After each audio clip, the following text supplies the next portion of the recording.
things like fire departments and garages and fleet maintenance, parks, community centers, golf courses. And he does that with a very small staff. And with that, I'll turn it over to Lee to talk about.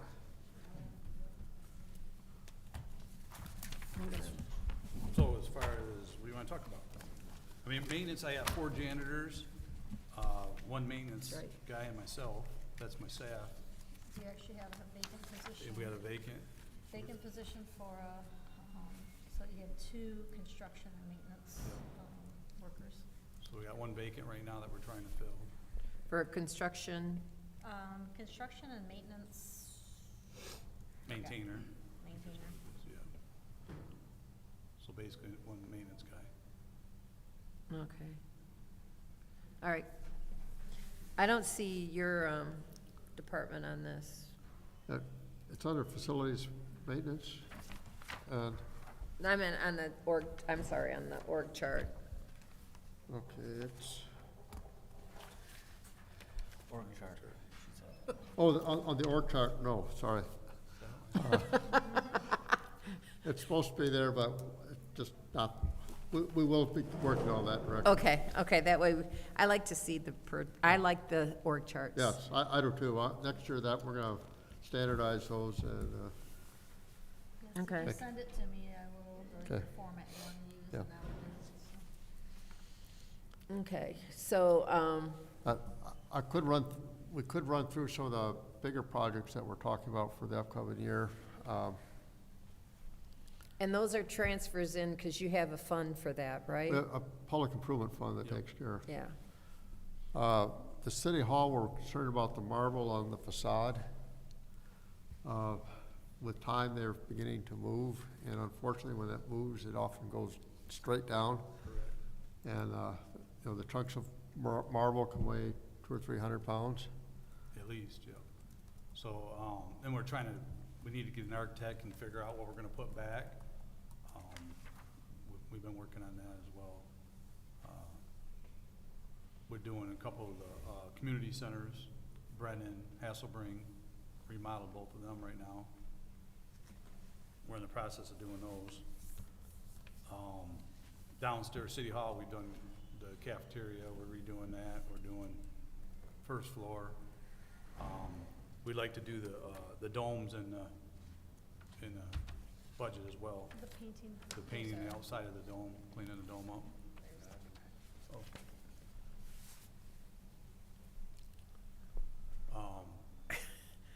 he's staring at the ceiling for the, I was trying to see the thing, she's Trying to pointing at show that, it. I'm like, oh, And wait. so that oh, is- the, It's like, So what are you that looking at? goes with what you're talking about. Yeah, so, and then we had the boilers on there for City Hall. I haven't got to that yet. It's in the budget for It's this, for this year. and I haven't got to it yet, so so that will go into next year's budget, I'm hoping so, yes. and that's in the building fund, Yeah. right? They'll have to be reappropriated. Right. Yeah. Okay. And we got 2 elevators done this year. Yeah. Don't tend to get stuck in the elevators Yeah. anymore. I hope not. So in Hasselbring, what are you doing there? Because that's been occupied all along, correct? Yep. We've been working around everybody, same thing at Brennan, pretty much everything. Flooring, painting, electrical. We've done a lot of work in there, furnaces, parking lot. Pretty much redone everything in the And building. Haskell's been closed, right? Or just Semi-closed. opened? Yep, it's open, but we've been doing work there as well. But, that's something that's probably gonna be on this next budget. We're gonna do more. Is there money for a fourth ward community center? Not yet, I have a couple places. no. Okay, and then, I know, all right, LED lighting in fire stations, Correct. that's, And Brennan and Hasselbring as well has been all LED. you're gonna convert the whole, Yes. all the facilities to LED? That's what I'm working on. And it Matter of just- fact, 12th Street is gonna be, we're starting that this year as well. Okay, And we just received a rebate check Yep. back from consumers for it. It was like $8,000, and I think that was, I can't remember That was probably for Brennan and Hasselberg. But we do get rebate checks when we do that. Oh, that's good. Yep. That helps a little bit. Now what, now I know that 5 had a new kitchen, and 1 needs, I'm talking fire Yep. stations. They're on they're on our budget. for So- one. Actually, all of them are. I know, I think, although 5 was bad, I heard Fire Station 1 was horrible. Yep, it is. And I don't know, I mean, I'm grateful that 5 was done and every other ones that were done, but, you know, when we first came on council, we talked about kitchens in the fire stations, and nothing was done the first year. Yep. This year, we had 3 done. We had 2 done so far. And 2 then we done. had 2 training rooms done at the Fire Station 1. Okay, well, they got 11 people in training, I think, right Yeah. now. And then, so Fire Station 1, I think, is a priority based on what I've heard about the condition of their kitchen. And the only reason why we didn't do 1 was because it's a bigger one, it's a whole different animal, so we had prices on, 5 and 3, so those are the ones that we actually did.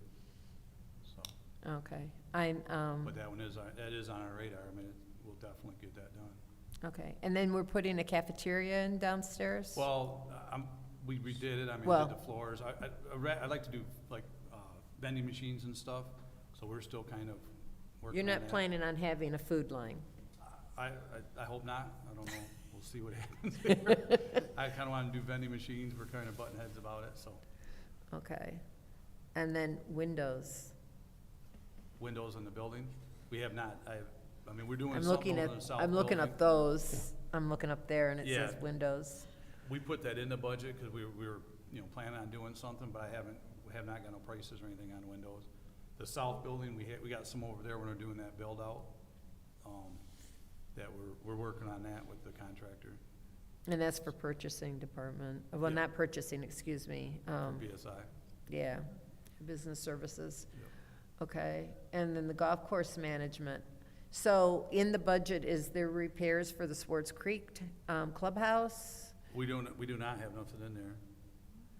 Nothing in there? No, we need to do Kearsley and Swartz Creek, actually. We Yeah, haven't really- I've been to Swartz Creek, I haven't been to Kearsley. No. Kearsley's clubhouse is probably worse than Swartz Creek's, to be truthful. So, you've been to Swartz Creek, And, yeah, we got a couple I got a pump house at Kearsley that's pretty much, we need to do something with it, I mean, it's falling down. That's what pumps the water to the courses.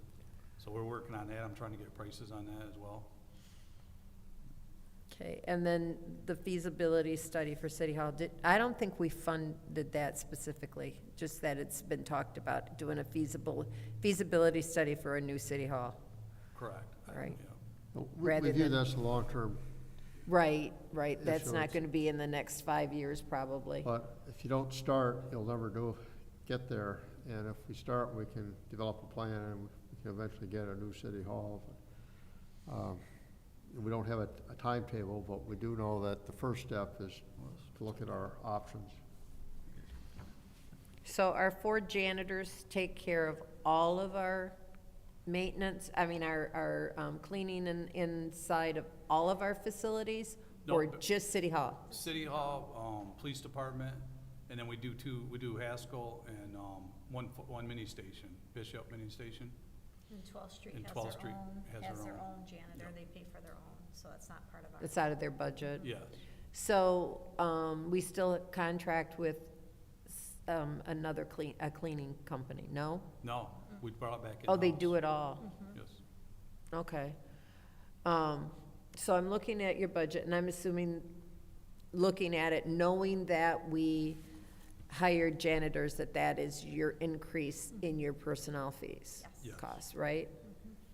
And because it's such a great increase in personnel, even though our pension and OPEB is down across the board, yours isn't as great because you have increased your personnel. correct. That's correct. Your operating went up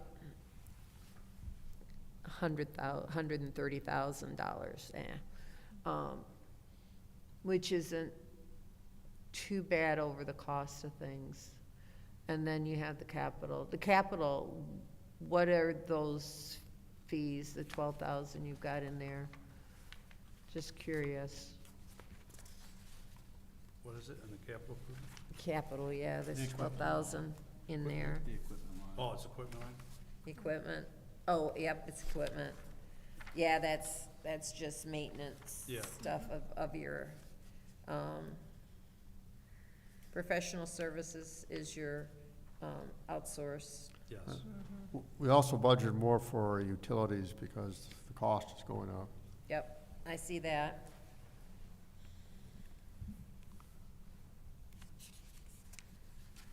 Repairs and maintenance went up quite a bit.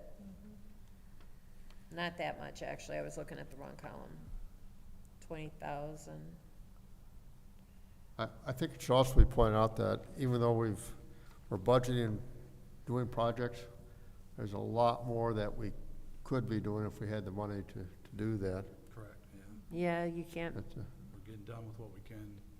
well, you know, what people don't understand is that growing employment and growing a taxable base yeah, is what's good for the city. Yeah. Number one, it keeps people here. And number two, it allows the city to maintain what it owns, yeah. Yeah. you know, and to operate. People complain about lack of services inside the city, and without that taxable base, wages as well as, property, it can't happen. You know, Well, and, the other thing, we're dealing with the building that, you know, old stuff too. I mean, it was 54 was when the building was built, so it's kind of a different animal too, as far as, and it's not everything. energy efficient. yeah, no, not at all. Windows, the air conditioning, the heating, everything's old. Of course, And- it's designated a historical building though. So we- This is a designated historical building? Yeah. So we gotta be careful about what we can change. That's kind of the issue we run into with the marble on the outside. Do we have to replace that with marble? That's, Because of the historical, yeah, that's what's been said, so we're working on it. and that's expensive. I don't think it would even be possible these days to do it. I mean, Yeah. And it's way out there. You're gonna see a resolution for sidewalk replacements, Yep. at the next council meeting. And we're replacing, a lot of the sidewalks in the back, which are dated 1960, 1962. The slabs are that old. And then we're doing the front. The too. front. So, So we got a lot of trip hazards and. and such. ADA compliant issues Yep. and, And that's, we just did a walkthrough this morning for it, but we're on the process of getting that replaced too. And the steps back here going down into the courtyard, that's gonna be all redone.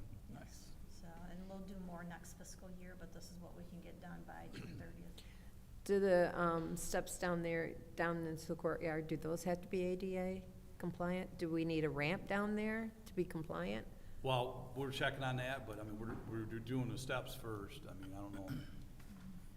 I don't know, we have to check with BSI about that as far as the ramp in there. I don't believe we have to, but Yeah, we have to make sure that we Yep. have to do all that. you'd almost need an elevator because it's down there quite a way. I don't know if a ramp would do it, but. It'd be a long ramp. Some, you Or know, a some steep one. areas just, it's just not feasible, even though, you know, it's just not feasible. Right. But you have to make it work. Accommodate for, yeah. Yep, you absolutely have to, because it's not fair. I mean, I have a friend in a wheelchair. You know, she bought a really cool car, it goes up and down so she can get in and out of her car. So, anyways, it's hard for me to ask questions outside of what we talked about if no one else is here.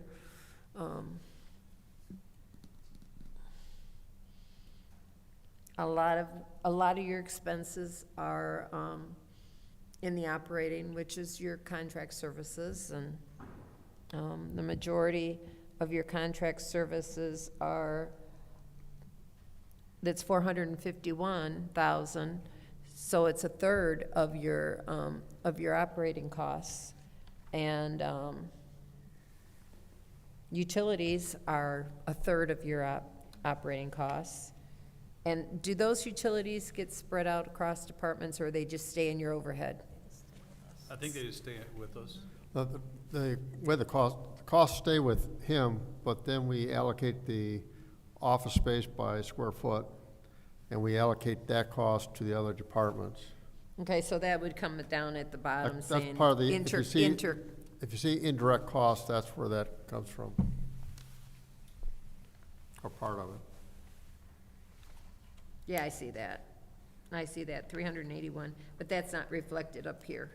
Right, and we have a lot of things that are involved with indirect costs. It could be the accounting or purchasing, can be the customer service for receiving money in. There are a lot of different factors, even the assessing department is allocated. So when we were looking at your operating budget, 2/3 of that is for services and utilities, and then a little bit more of that is for rentals for I'm assuming for equipment, is that? Correct. Oh, repairs and maintenance, excuse me. Yep. 182,000 for repairs and maintenance, and that's what you do. Yep. That's what you do. Okay, do you have anything else you wanted to let us know, me know? See, now I'm the only one here. No, I don't believe so. Okay, goodbye. Thank Oh, you. Thank you. Thank you. Easiest budget hearing Anything ever. Well, you know, it's like, I can BS, but why am I going to waste your time? Yeah, well, I'll be back on Thursday night with, All right, we'll see you then. There's a cable on that. Now, if it's Lauren's time, I don't know, I'm just gonna waste your time. Is it Lawrence? Yeah. I don't have much. I just spend everybody else's money, so I don't ask for a lot, right? Right. I'm gonna steal this, Chris. Okay. So I'm looking at this, and it looks like you have one vacant position, or is that no? Chief buyer? No, chief buyer's filled. It's just myself and the chief buyer. There's two of us. Oh, okay, there's just no name here. Before I came here, we had an intern and we also had a purchasing analyst. So we kind of did away with the purchasing analyst position and then did the chief buyer position again that was here historically in the past. So Okay. Okay, go ahead, it's your time. You got a big budget there. $272,960. where's my little spreadsheet thing here? Here. Yeah, that's what I was looking for. Thank you. Okay, so not much has changed, honestly. Wages and salary, for salaried, exempt and non-exempt, those are all the same. It's just the two of us. No change in personnel. Obviously, the reason for the increase was because of the exempt salary this year, increase. Are you both exempt? Or No, just you? nope, just myself. Okay. Professional services fluctuated quite some time. In 2021, that is when it was contracted with the former person, when there was a vacancy between myself and the previous purchasing manager.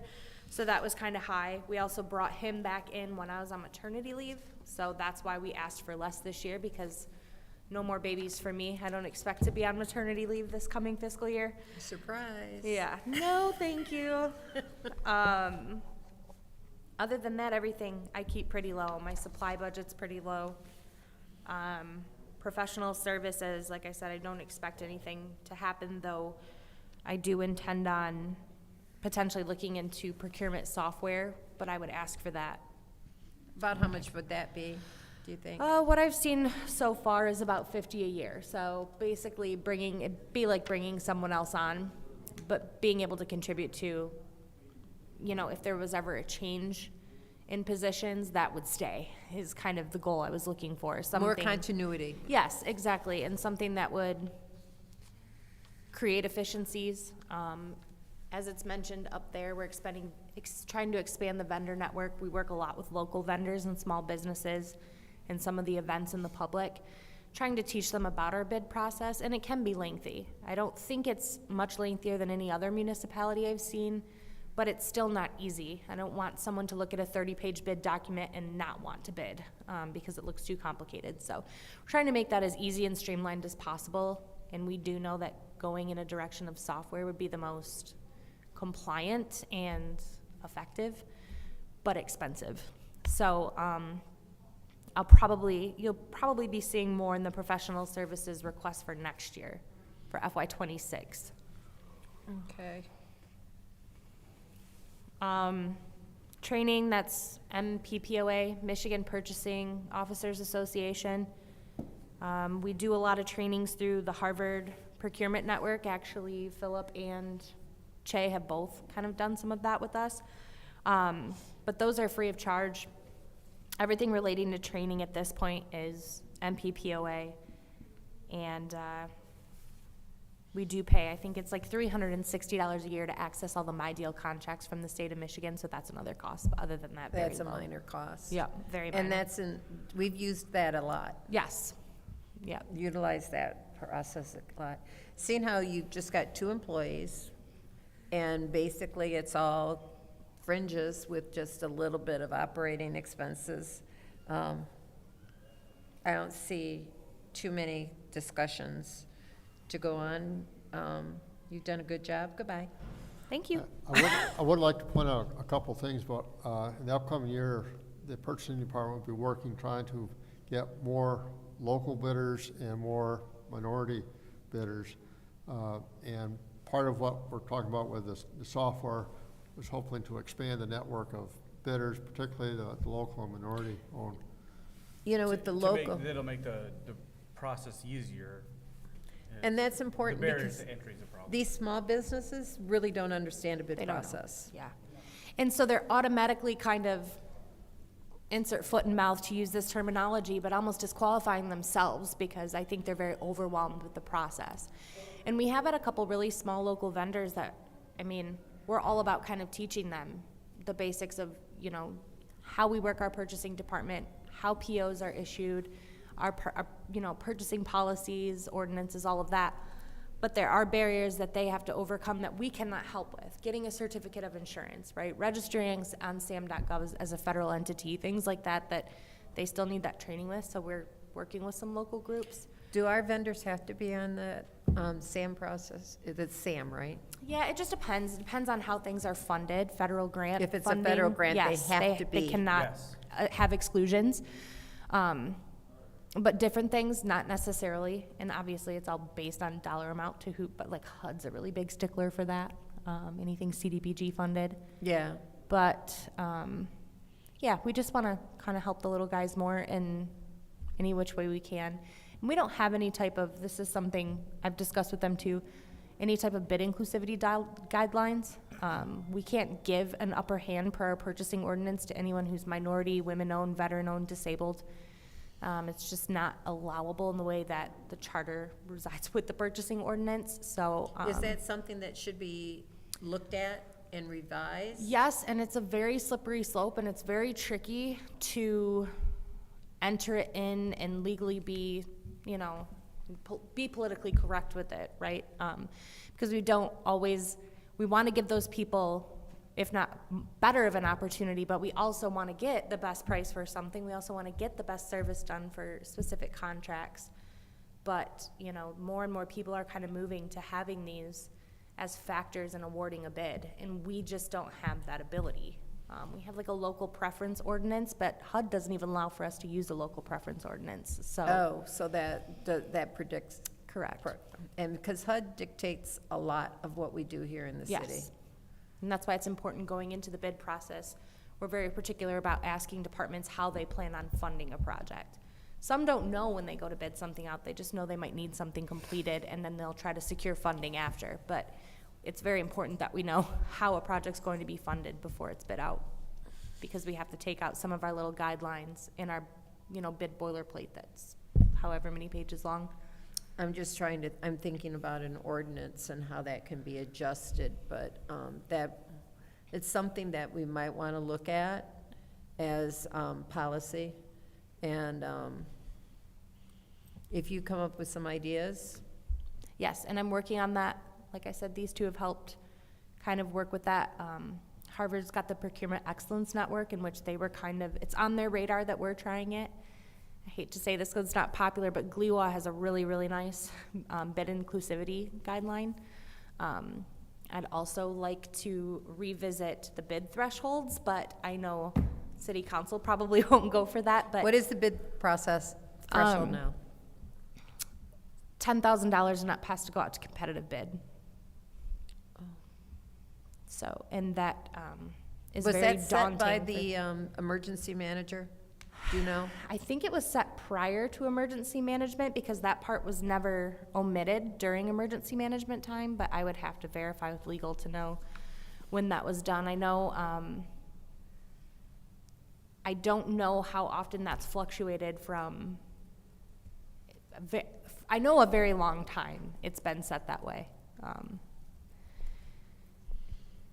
But any and everything costs $10,000 anymore, so to have to constantly go to competitive bid, it kind of does slow down a little bit of the operations for the city. And I would think most, if not all, department heads would agree with me when they say that they wish that were a higher threshold. It's something to talk about. Yeah. And to bring up, and maybe we can do something with that. No guarantees, no promises, but I've made a note so that that can be followed up with, whether we do it or not. But if we're gonna revise the purchasing ordinance at all, you know, maybe we could definitely take a look at that, or we can just take a look at that piece.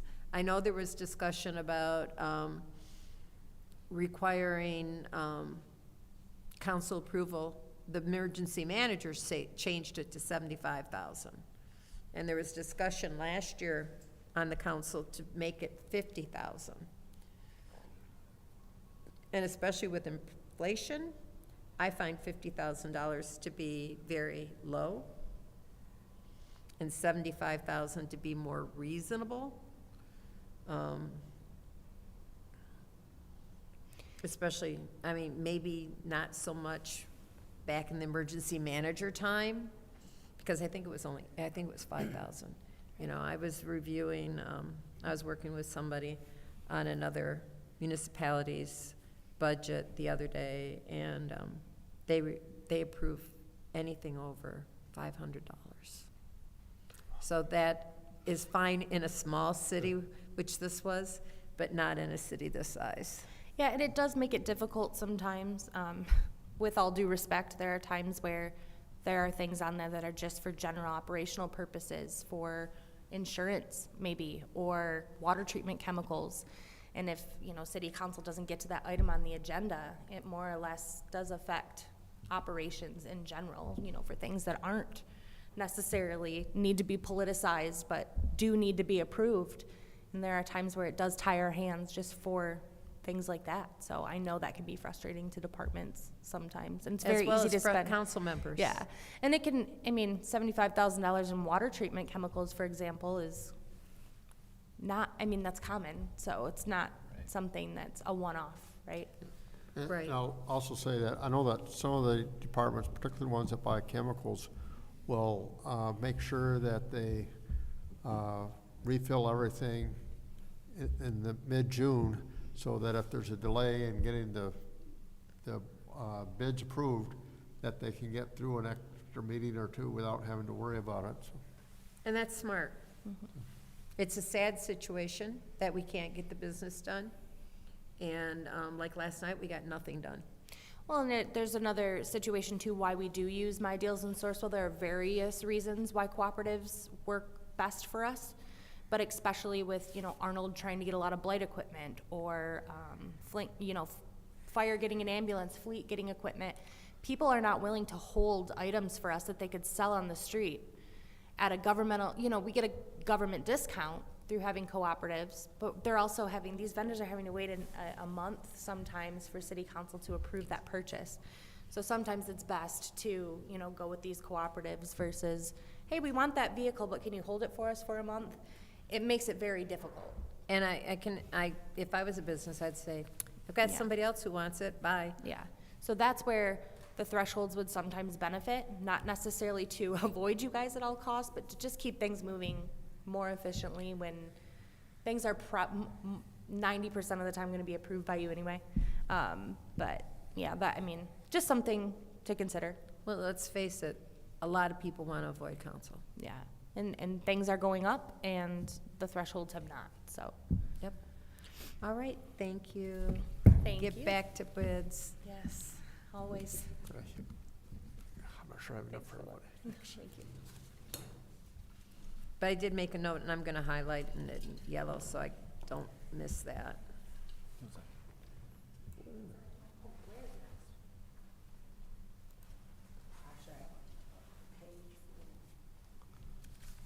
Okay, Fleet, If you have- welcome. Introduce yourself to people, just in case they don't know who you are. Yeah, our fleet department is responsible for all the vehicle, anything that has the wheels and rolls is basically, falls under Blair's, supervision. Blair's a fairly new employee, I think he started in December. And, she's come on strong. She's done a lot to, modernize the department, make sure that we're in compliance. And, you know, there's, a lot of equipment that she's responsible for.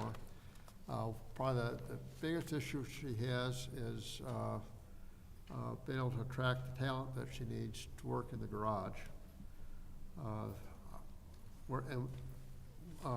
Eddie and I have been working on that, but it takes time to go through the process. But if we don't solve that problem, we're gonna be costing the city more money just because, if you send it out, it costs more than if we can have her crew take care of it. With that, I'll turn over to Blair and let her speak for herself. For all that don't know, I am Marquita Blair. I just go by Blair. It's easier for everyone to remember. Okay. I am the new fleet administrator for the city of Flint. We have a lot going on since day one of me walking into the facility. We literally had to get compliant. So I had a huge environmental and EPA, just all of it, that I had to start from day one. And it is going to continue. I was just doing a cleanup now, which is why you saw me just come running in the door. That bill, and this is another thing is with it, is I'm finding that other departments do not have proper disposal. It's all flowing through me, including them bringing waste physically to the shop in order for me to dispose of it. That's going to make this budget increase because not only do I have to contain my own, I'm finding myself being responsible for all the other facilities within the city. Those things have to be disposed of via a clean harbor, safety clean. There is no pouring things in drains, sinks. It's all have to be properly disposed of, including the containers that it is in. We have to, we got vendor networking up there. We have got to grow our vendor network, even as you just spoke to Lauren herself.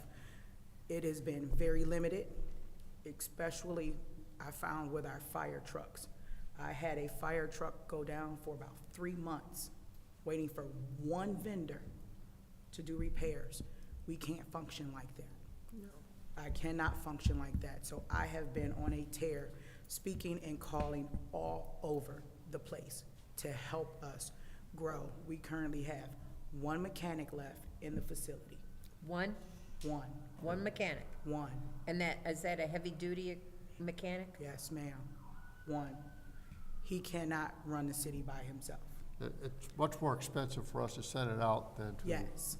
Oh, yeah. Take care of it Outsourcing, ourselves. outsourcing is going to be a big issue if we cannot get personnel hired. So that's been a part of the phone calls I've been making. You know, not only do we have to outsource, I need to know, can I cap out labor rates? Because I cannot just receive a bill that's just through the roof. We can't afford it. Another thing with that is falling under is coming up next budget. I would love to see set up a difference in how we're structuring POs. If you think about Fleet, and you have an empty cup here, and this one's full of water, the damage is killing us. I'm pouring all of my Fleet budget into the damaged cup. So when it comes time for something, either PM, preventative maintenance, your standard maintenance, oil changes, brakes, wear and tear things that you're always gonna repair, I'm running out of money to be able to do those things because I have to repair the fender bender, I hit a curb, I broke a tie rod. It's unplanned, it's unscheduled, I can't forecast it, I can't plan for it, and it's hard to budget for it. So I would love to be able to see, being able to split those costs, so I can physically see what is just my regular preventative maintenance costs versus the damage. I would love to see other departments have to be able to maintain their own damage POs so that they can absorb those costs and it can stop coming out of Fleet. What is the third track? Track cost increases. There's another screen up there if you can see Oh, it easier. I can see this one better, yes. So, of course, you already know personnel is expending, pension went down because we lost. Operating is going to go up. That's a part of that review software. We are using an Asset Works that, to be honest with you, I've never seen before. It's that old. I've used Asset Works within Fleet within the past like 5 years. I've never seen the version we have in our shop currently. I don't know how old it is. I couldn't tell you. I think it said 2016 when I just looked in a booklet. And that's just completely outdated as to how Asset Works looks as if you buy. We just installed a 2023 version at my last company. And when I tell you it's the most user-friendly, easy tracking, the only thing with us is we're gonna have issues with our historical data because it is so jammed packed from everything that has ever been owned by the city, because it's not just actual equipment, it's trailers, it's saws, chainsaws, it's literally, it's like tools. It's not even just Fleet equipment itself. So I'm gonna have to speak with an Asset Works representative, and see if there's something I can do to even be able to encompass all of that. I can't even tell you what that's gonna cost. I know our previous employer, they spent like $5 million to get theirs, but you know they were a commercial company for Coors Light, which they're humongous. It's nothing like our city, so I wouldn't think it would be that much. But it's still the same. It's still Asset Works. It's a program, so you're going to pay for a program. Did you want to add? The other thing which isn't on there, which I've been talking about, is that we'd like to start scheduling replacement of vehicles out 5-10 years, so that people know that they're going to replace, you know, a squad car 3 years from now, or replace a dump truck, you know, 7, 8, 10 years from now. The way the process has been working is that they tend to show up at Blair's office and say, I need a new truck, and that needs to stop. We need to make it so that they know that the truck they have is going to have to last them for a year, 2 years, 3 years, and we have a planned replacement schedule, because the unplanned purchasing is very difficult for us to stay within budget and understand, forecast what we want for the budget. So that's something which Christina, who's her office help, and Blair and I are all strong believers in, so that's something which we will be bringing forward within the next budget cycle. So. The technical term for that is called life cycles of your fleet. And like Mr. Moore was saying, everywhere I've ever worked, we had a 5-year and a 10-year. It has not been that way. From day one, I can get a vehicle request via a text message. I can't keep up, and I'm getting them, Christine was getting them, so it's cumbersome. It's just too much to keep up with. And then not understanding why they need a replacement, what's the year, what's the value. So now you're finding yourself just doing a lot of research to even see what's going on with someone requesting a vehicle. So we've instituted a vehicle request form. We've instituted decommission forms because those things did not exist. I had no paper trails. So all of those things have been created within the past 3 to 4 months. Do we know within your asset tracking system, do we own all of the equipment that's in there still, or do you have disposition dates as well inside of that? I have about 5 leases left currently. The rest, we own everything. We've purchased the leases. I understand why they did the lease, but in the long term, we bought the equipment anyway. I'm not Right. sure what the budgets were at that time. So We maybe they purchased just- some last year. Maybe, yes, maybe it was just a funding thing, so I understood the lease, but at the same time, it comes out to cost a little bit more money than purchasing outright because the taxes and everything else hit you in the end. So you still have that cost to take care of when you don't have that, if you do pay for it all up front. And I think if we did the life cycle planning that she's talking about, we'll have we can better plan for whether we need to purchase the lease, and we'll be making it for the right reason rather than just because that's the only Someone asked choice we for have. it. Yeah. Yes, and then you can know, like, okay, 5 years from now, we're gonna have to replace salt trucks. You'll know that, you got a fire truck that's coming up on its depreciation value. Like, you can see a life cycle. That's literally why it's called life cycles. You can see what it is you need to be replacing instead of, like I said, via an email or text message or just a random phone call of needing equipment. So our fire department wouldn't be running around with stop signs in the bottom of their base, And just a little bit of foreshadowing. I'm planning to use Blair as an example for the rest of the department, so. Dr. Lewis is showing up now. So I'm looking at that, and we've only got one mechanic. How many are budgeted? We were budgeted for 4. Yeah, So there's 4 in this budget? yes. Yes, How ma'am. many were budgeted last year? Because, I see I think it was the about same number. I think it was 150,000. 4 last year, but there were 2 open recs that Aaron put at the max value because you don't know what you're gonna hire. So that's how that year's budget was. Okay, so we've still got the same amount of positions, but it's $150,000 more. We So went- that would be about 2 positions, basically. But we went through a wage assessment. That's true. Yes, so that's gonna be a difference because we had wages starting in the shop at $17.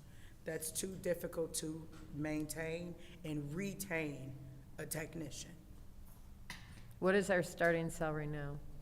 We're going through the study as we speak. Oh, you're still going through it. As we speak. I haven't even received the new, levels yet. Okay, and capital, I'm looking at this budget up above. Capital outlay is down $2 million. What's in capital? Let me see what you have in there. Oh, I thought it was, I'm on the wrong budget here.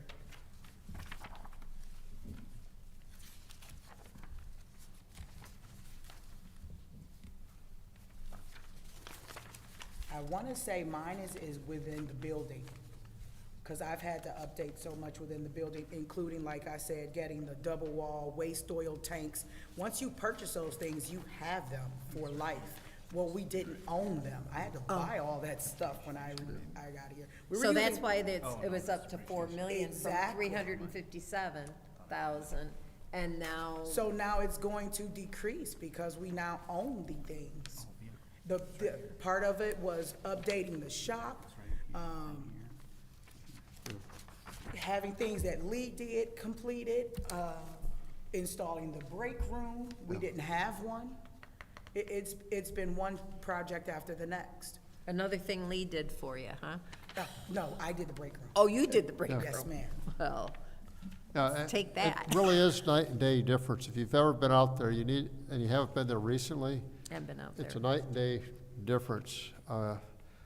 When Blair first came, you couldn't press buttons to open some of the doors. Now you can. There is break room. Things are much more organized, much cleaner. More secure. I know More secure. that Phil had told me that you had initiated some security in there Yes. to keep people from Yeah. popping in and We had an borrowing. illegal dumping, where someone literally dropped off a stolen car, a front, yes ma'am. Scrapyard called us and asked me for a salvage title. I was like, what are you talking about? He was like, for the car you brought me. I haven't brought you a car. So I had to come pick it up immediately. He said, you have to come get this out of my yard. So we wound up having to go through cameras. That's another thing we're gonna have to think about. We gotta get cameras installed for outside the building. It's great that we have them inside, but we do not have them outside. Is your yard fenced in with locks? It is fenced in, but that gate is not closed down until 3 o'clock in the afternoon. So they can come in and out? And it's open on Saturdays. So I don't know what is happening on Saturdays, whether they're leaving it open or if they're badging in and out, because I've yet to even come over on a Saturday to see how that works. Well, you're new. Yes, You've been here just around 5 months. yes. I know, letting Dr. Lewis get herself together, run Fleet. Oh, okay, good. I'm looking, you've got depreciation in this year and the previous year, nothing for this year? Those Or were your vehicles that were brand new.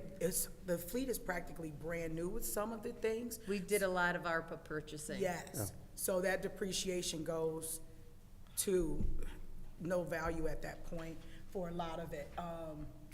The new stuff isn't gonna hit until next year.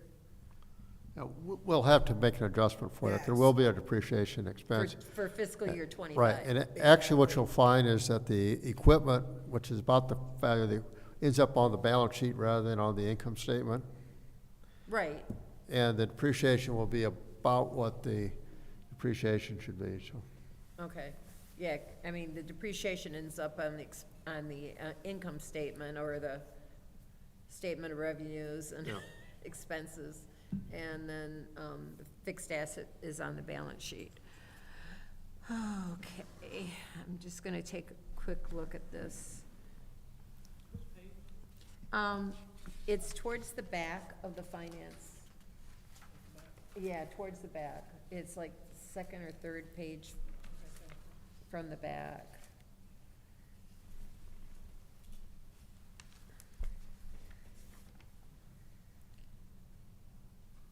Interdepartmental sales? Is that, do we sell equipment to other departments? That's revenue side. We do. If a department turns into something, turns in a piece of equipment that they no longer need, like, for instance, I have given facilities 2 or 3 pickup trucks that we already had on the yard. It's cheaper than constantly buying equipment. If someone has something that they don't need, we can reissue it out to a different Okay. department, but you have to move those funds Right, okay, on the accounting sheets. got it. I was thinking that all of the equipment was under you and not assigned to the police department, facilities, roads. You're half right, half wrong. You're right when it comes to things like the enterprise funds, like water and sewer. When it comes to the governmental funds, that stays on her book. Okay, okay. All right, got that. So I'm looking at wages.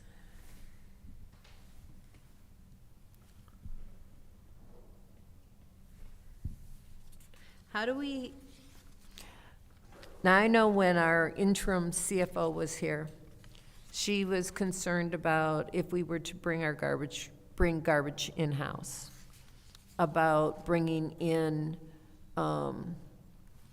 mechanics who can work on those vehicles.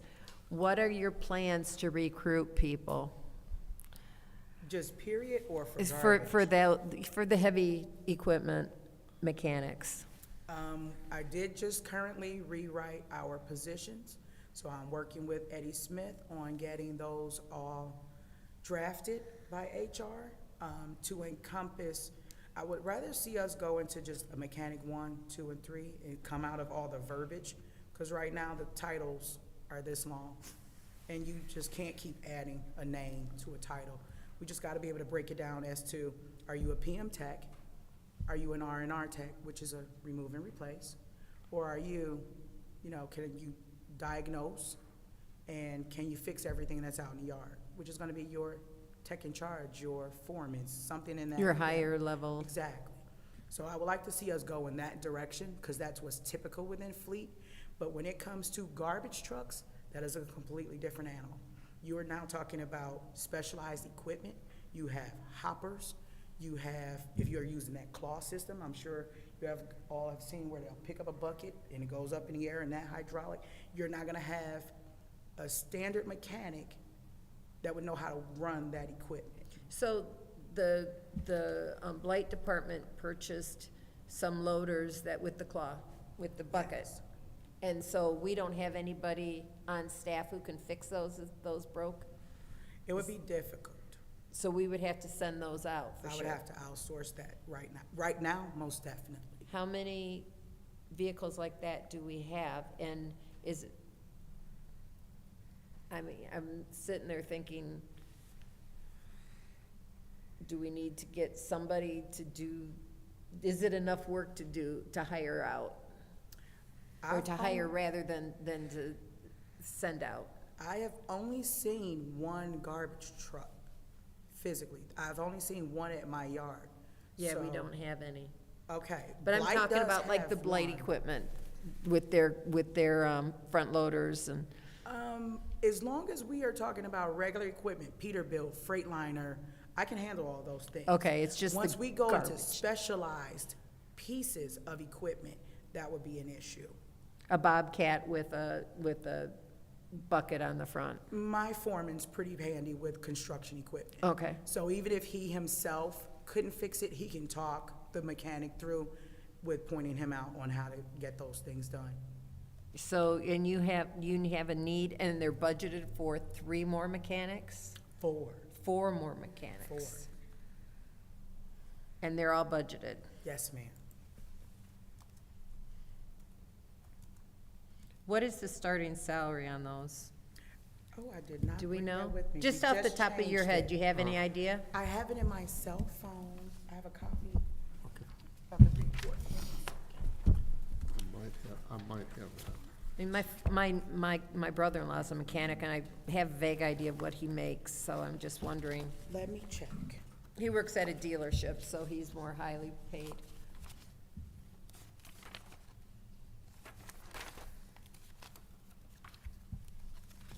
He made more money than I did. Mechanics make a lot right now. So we have a mechanics helper. They'll be, let me get it, it's loading, I'm waiting for it to download. That's fine, got it.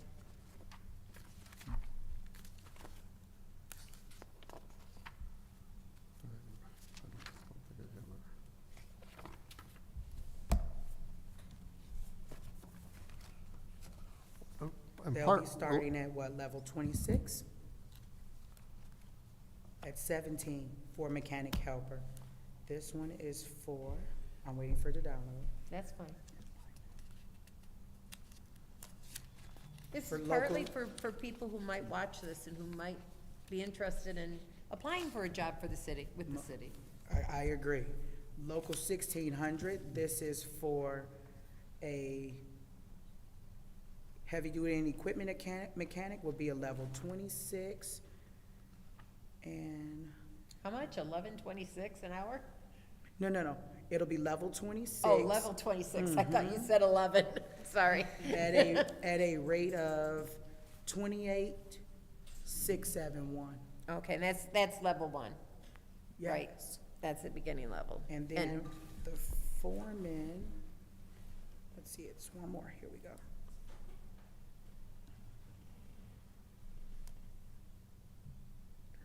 which is local 1799, and it was at level 26, it's going to level 29 now, and it's 33,641. And part related to your questions, one of the things we're planning to do in order to hire more mechanics is cast a wider, broader net, recognizing that not everybody's gonna come in knowing Right. everything. And we're now opening the concept, maybe we start out with somebody as a mechanics helper, where they do some very basic things, and we teach them and train them, and as they learn the job, we then can promote them up. But we do need to do something to get people in the door. With 4 people, you need trained people now. Yes. Yeah. Okay. Yes. Dr. Lewis, do you have any questions? Just a few. I missed the number. So how many people currently work in the fleet department? I have one mechanic. All I have one mechanic and one foreman and one CSC, which is your customer service coordinator. Okay, and what is your position? I'm the fleet maintenance administrator. Okay, all right, so, wow. Look, and, so, and what is your ideal number?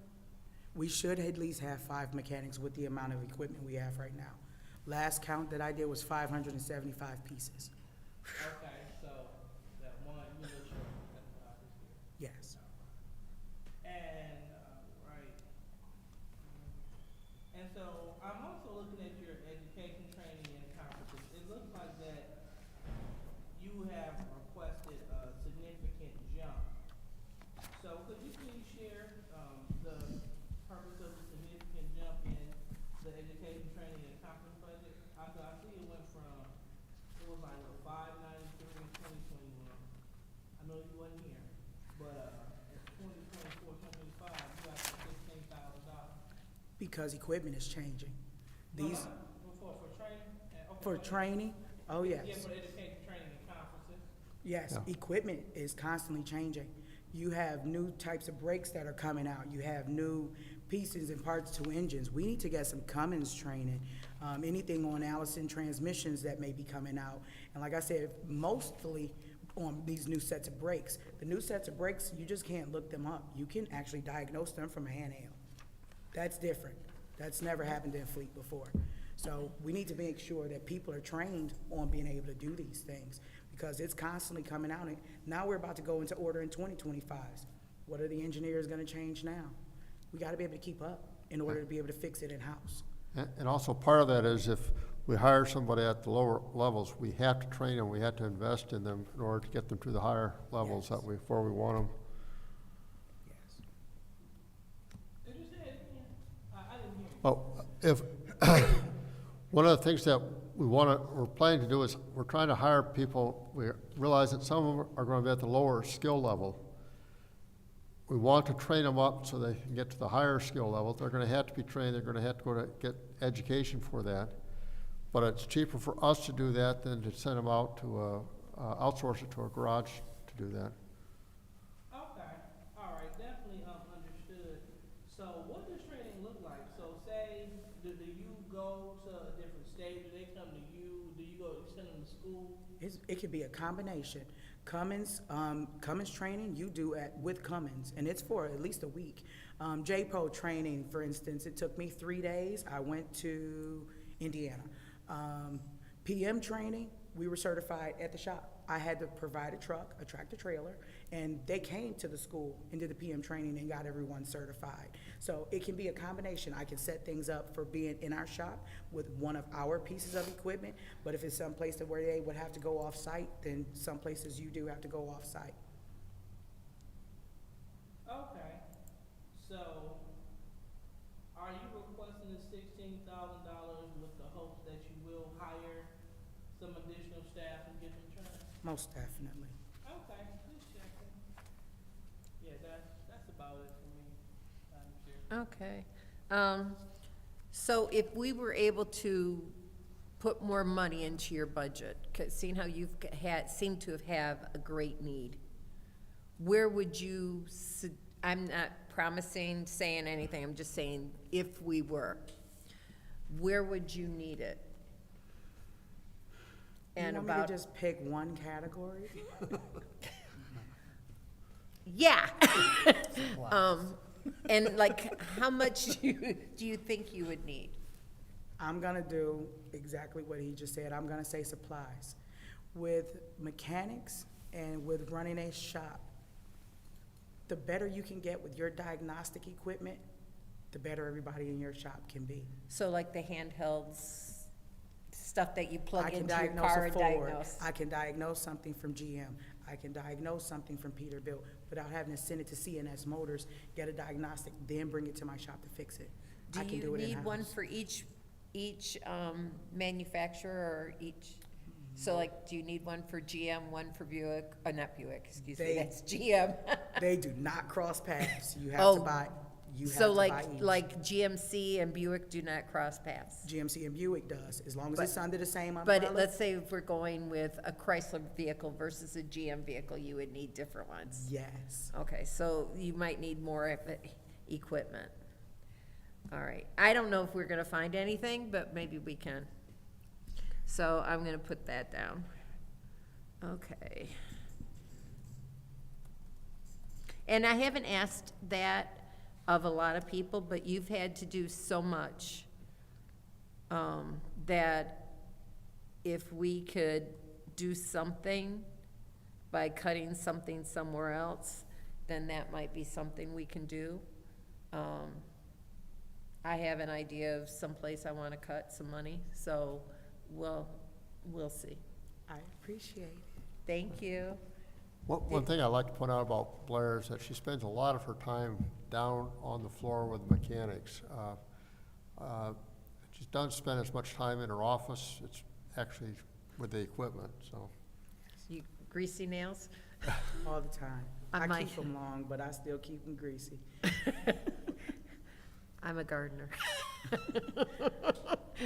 All right, thank you very much, Blair. It was Thank nice you. meeting you for the second time. Thank you. I all. found it a pleasure. Okay, what's up next, Mr. Moore? Amanda, Uh-oh. Trouble.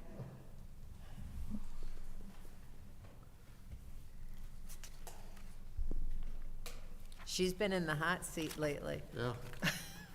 She has a tough job. She does.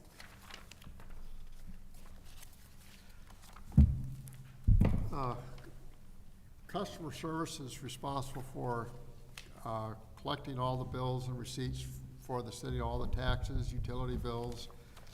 And this is one of the few places in the budget where we are adding people to the budget, and that's because of the Clio Road addition. We had to hire some staff to keep that operational.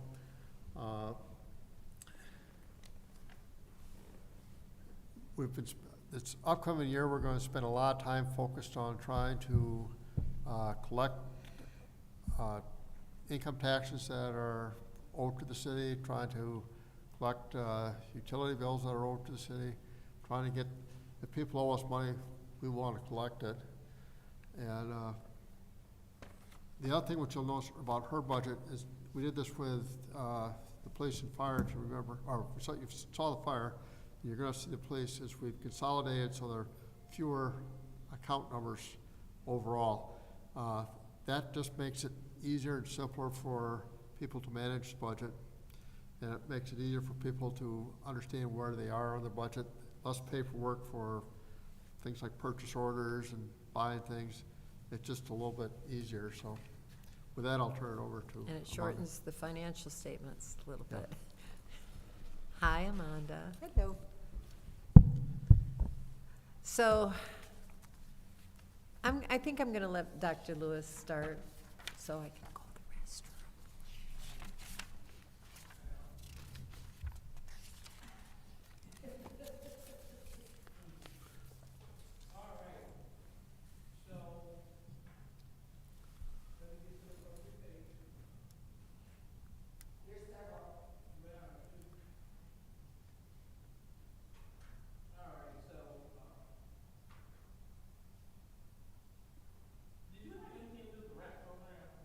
Yes, I mean, we helped with, I mean, RAP was run by Wayne Metro.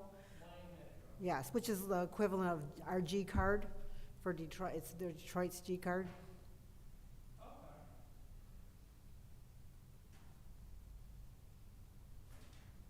And so it's ran by them, but who is it funded by? Is it funded by them as well, or is it funded by us? GLEWA, It's funded by? yeah, with the GLEWA money.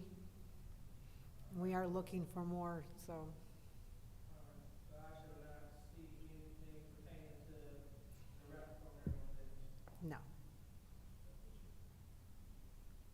Give me a second, I have to come in real fast. One thing I did want to point out, one of the things that Amanda is doing is trying to make it easier for people to pay our bills. And she's looking at branching out so that, trying to branch out so that you can pay with things like Google Pay or Apple Pay or Venmo. Yes, And so, because a lot of our customers don't have traditional bank accounts. And we're trying to make it so that they can pay the way they pay all their other bills, which might be Venmo or it might be a Google card or something. Oh, okay, so you can start, using your cash app to pay your water bill. right. It's gonna be called Invoice Cloud. It's gonna be, we were gonna try and, go live with it this month, but we're gonna go live with it next month, because there's been, some other things happening that we haven't been able to, finish it up on, but there's gonna be more, ways to pay. And more departments will be able to use it as well, because like building inspections, they'll be able to use it, they'll be able to use credit cards and all those different, avenues to collect their money as well. And so both those payment options will be available at City Hall as well as the extended branch of City Hall? Yes, On Cloud Road? yes. And online, And where? online. Yeah, okay, cool, wow. That's a big win. My other question was, I forget it.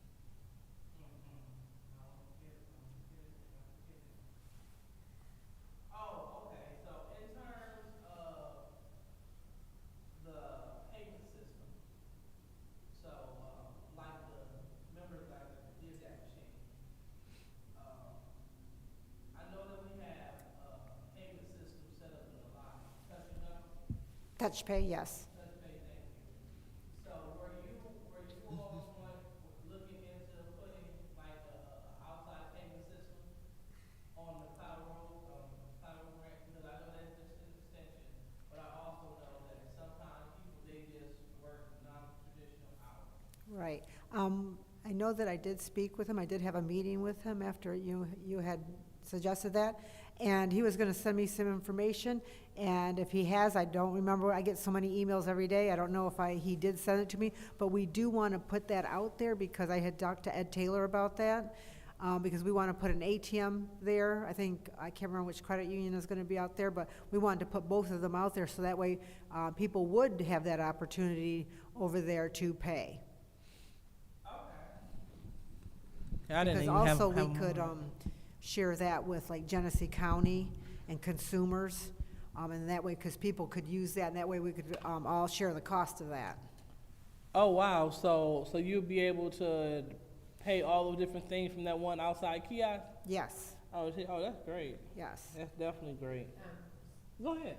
Judy. Is there gonna be an extra fee? Because I know if you pay your bills online now, you get charged the course. fee. Of So course. the because it costs us a percentage. Yes. Okay.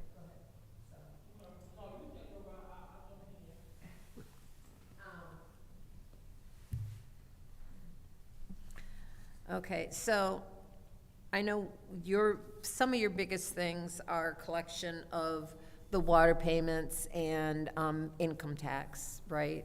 You're in Yes. charge of the income tax as well, right? Correct. Okay, so,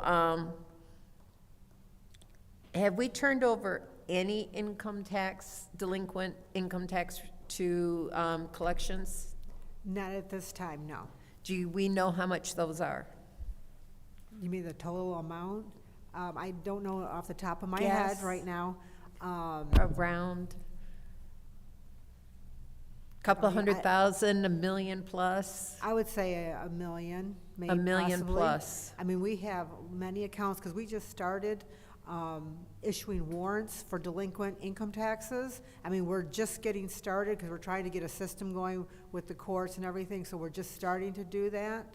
And that list alone for people that owed over $1,000 was like 4,000 people. So, I mean, we're just getting started on that.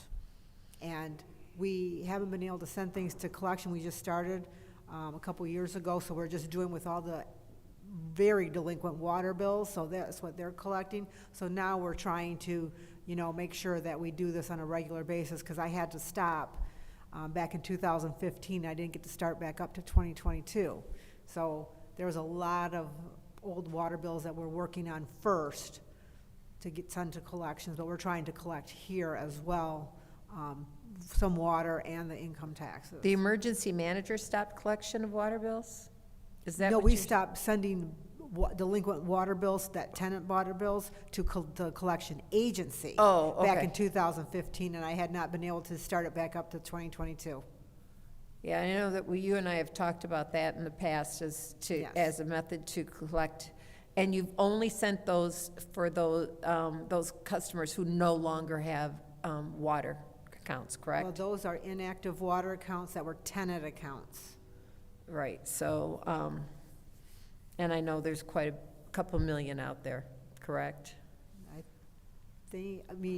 Dollar amount wise, it's probably more closer to 10 million. 10 million.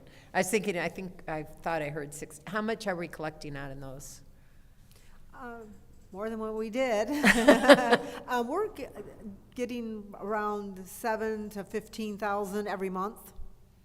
So it's coming down. Yeah, it's, people laugh at that, but I said it's better than nothing.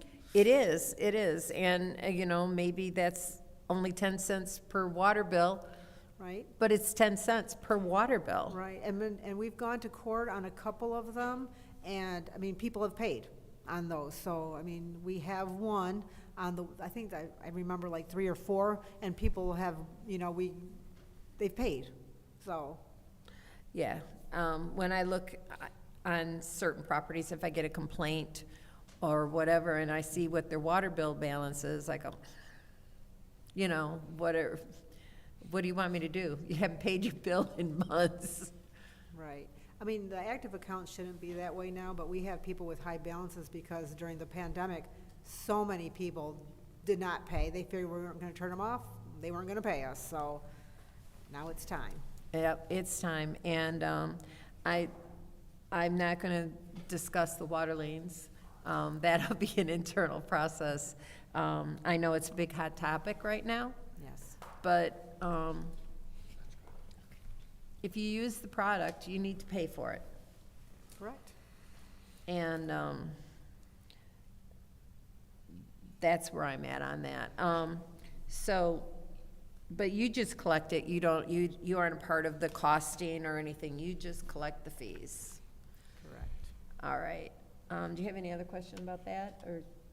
Yeah, so my question is, this isn't about water, but how do you? Yeah, it doesn't matter. Huh? It's, whatever. How do you collect the income taxes for the self-employed? Oh, they still will, they still have to submit whatever paperwork that they would for their federal returns. That's what we would accept for the local returns. Okay, so what if I've been doing? I couldn't tell you the form numbers, what they have to fill out. but there's- Schedule C. Is it, okay. It's like, I don't know which one it is. I can't think off the top of my head, so. Okay, so yeah, so I won't go say that. So my question was, what if I don't, I do hair, but I don't file any of this stuff? There's no way to track. Well, what we have done in the past is the state of Michigan, we will buy what we call the state tape from them. And it gives us an account, all the people that have filed in the city of Michigan that have filed a state return, and then we'll see who has filed one at the city level. And if they haven't, then we will send out a letter to them saying that they need to file a return with us. Okay. So if you file something with them, and then we'll ask for that same information on our local return. Okay, so let me give you an example. Say that I'm running an illegal restaurant out of my house. How do you all get your taxes? Because I'm not telling you that I have the restaurant. If we don't know about it, unless you're filing money with the state or the federal, I don't know how we would. Okay, so like I if mean, and that someone, happens, I'm sure that happens quite a bit. so if someone tip you off that, hey, Oh, then we do, yeah. Judy, hey, Judy. Hey, So- I file my Schedule C every year. Okay, so if you got a tip, then you will go to the place and to Yes. investigate to collect taxes? Yes, Okay. and we have done that. Prior to the pandemic, we did do that. Okay, now who be in charge of enforcing that? So, because I know you're not deputized, so. Well, I have my enforcement officers that they can go to houses. I mean, there's not some that they're gonna, break down anybody's door or anything like that, but they have gone there in the past to see, if, someone has a hair salon in their house or something like that. We have asked for that so we can because we can bill them also for personal property as well. Okay. And that would come under Stacy. Yes. Yeah, Stacy? And you would, if you go to their house and you find this out, then you would send Stacy out? Is Yes, Stacy's office because a lot out? of the times when we've done that, we have worked with Stacy's staff and my staff together, and then they've gone out together, just so that we can verify, anything of that nature. If there's a business being run, we have done that. Okay, so with this income, I mean, it seems like a lot of the collection that should have been happening, you've been prevented from doing? Is that For water, yes, because of during the pandemic, we Pandemic. were hands tied for Right, everything. the state said that. Yes, I mean, we couldn't turn off water, so the water bills jumped up. We couldn't collect income taxes because the courts were closed. I mean, our hands were pretty much tied for any extra collection. It seems to me that if it was I mean, I hate putting our hands out to the state, but if the state is the one that wouldn't allow us to collect, then they should be coughing up money rather than us using some of our ARPA money to put an emergency help fund on that. I have been saying that, need to talk to the governor. We couldn't turn off water because of her. I wanted her to help us out. We need to speak to Mrs. Neely, or Representative Neely, as well as our other representatives, because it's because of the state that part of the reason I mean, and I that we're in. understand not turning the water off during the pandemic. I have no issue with that. But it got around, people say, oh, we don't have to pay. It was like, because they knew we couldn't turn them off. So, I mean, that was the mentality, so. But then we, in the city, had an additional 6+ months where you weren't allowed to do that. We're correct. And so it increased a lot, $600 plus more a month. And, I mean, since the water bills are such a hot topic, it's, I'm dwelling on this a little bit because the water fund is in trouble and we're in a no-win situation.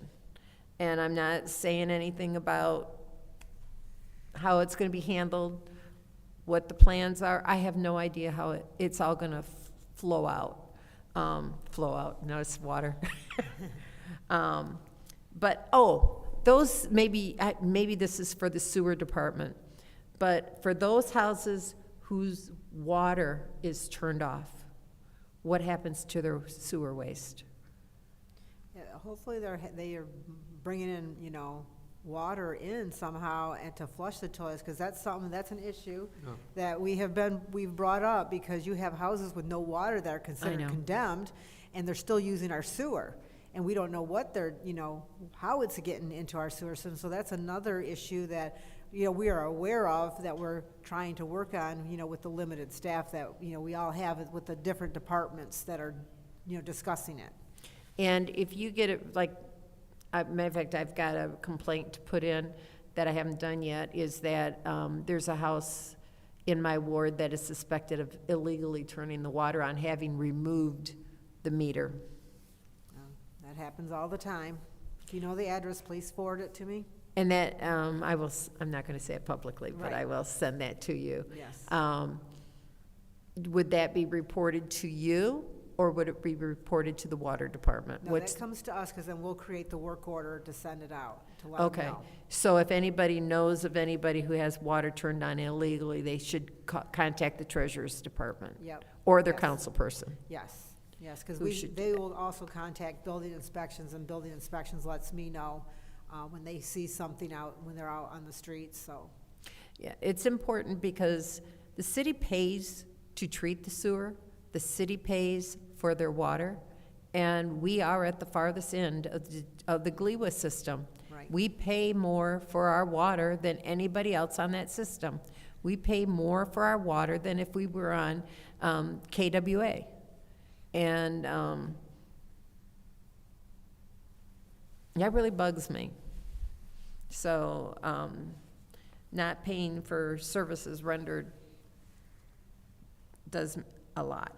So, enforcement, how many people do you have like in enforcement as employees? 2. For, let's say, you say you had somebody for income tax and enforcement. How many employees do you have in there? 2. Oh, 2, I thought you said something.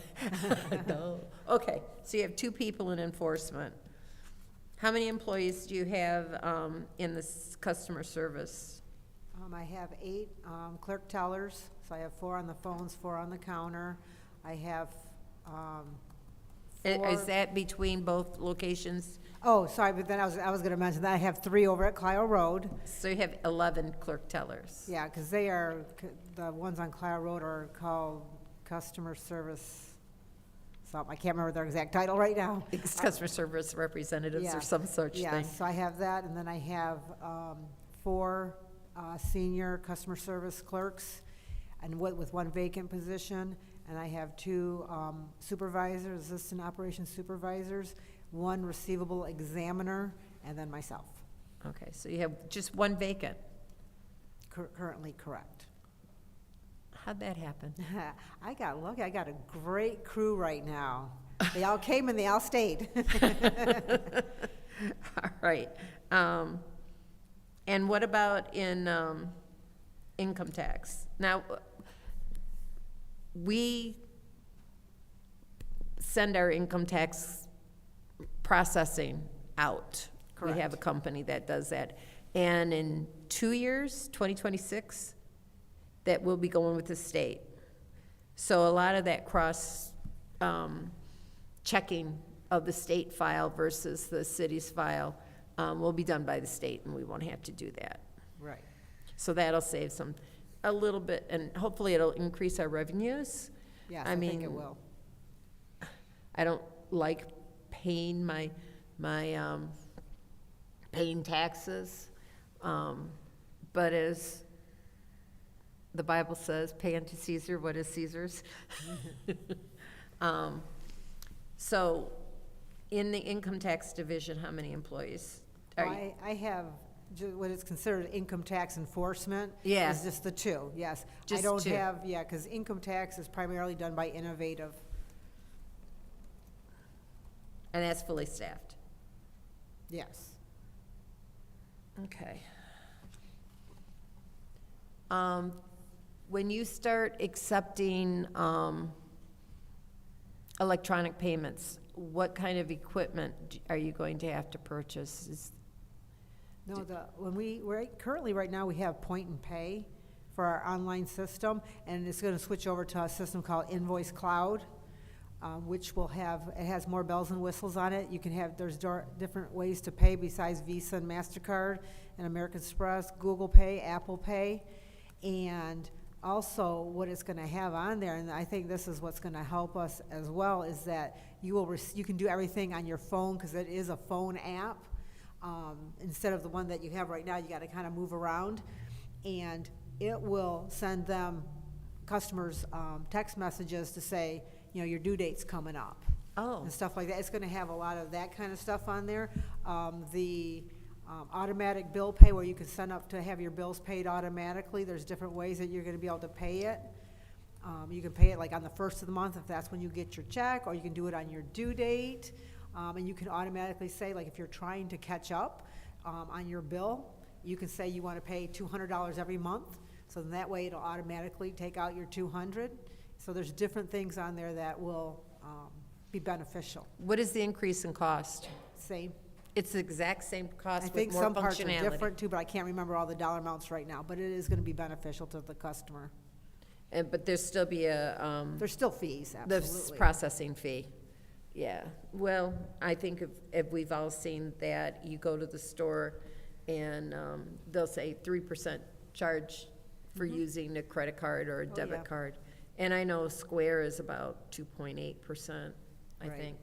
Yeah. I know So. some places are just an even, like $2 or $3.50, and no matter what you pay, so.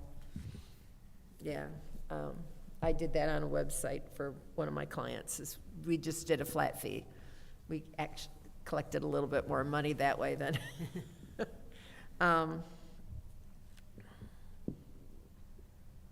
I can't believe that it's the same price.